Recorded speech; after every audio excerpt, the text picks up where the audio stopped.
ನಮಸ್ಕಾರ, ನಾನು ನಿಮ್ಮ ವಿಜಯ ರಾಘವೇಂದ್ರ ಮಾತಾಡ್ತಾ ಇದ್ದೀನಿ.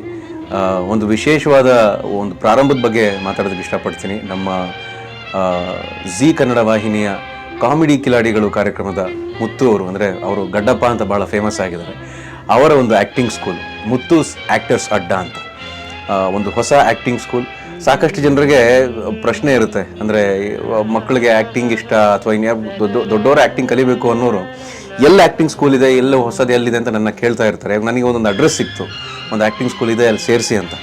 ಇದರ ವಿಶೇಷತೆ ಏನಪ್ಪ ಅಂತ ಹೇಳಿದ್ರೆ, ಇಲ್ಲಿ ಬರೀ ಆ್ಯಕ್ಟಿಂಗ್ ಅಂದರೆ ಇವಾಗ ಥಿಯೋರಿಟಿಕಲ್ ಆಗಿ ಆ್ಯಕ್ಟಿಂಗ್ನ ಓದೋದು, ಯಾರು ಹೇಳೋದನ್ನ ಕೇಳೋದು, ಅದು ಬಿಟ್ಟರೆ ಆ್ಯಕ್ಟಿಂಗ್ ಅಂದರೆ ನಿಜವಾದ ಜೀವನದ ಅನುಭವ ಏನಿದೆ, ಒಂದು ನಿಜವಾದ ಜಾಗದಲ್ಲಿ ಹೋಗಿ ಆ್ಯಕ್ಟ್ ಮಾಡಬೇಕಾದ್ರೆ ಅದಕ್ಕೆ ಏನೇನು ತಯಾರಿ ಬೇಕು, ಒಂದು ಅದು ಆ್ಯಕ್ಟಿಂಗ್ ಅನ್ನೋದು ಬರೀ ಸಿನಿಮಾ ಮಾತ್ರ ಅಲ್ಲ, ಅದು ಸಿನಿಮಾ ಆಗಿರ್ಬೋದು, ಟೆಲಿವಿಷನ್ ಆಗಿರ್ಬೋದು, ಮೀಡಿಯಾ. ಇವಾಗ ಆ್ಯಕ್ಟಿಂಗ್ಗೆ ಅವಕಾಶಗಳು ಸಾಕಷ್ಟಿದೆ.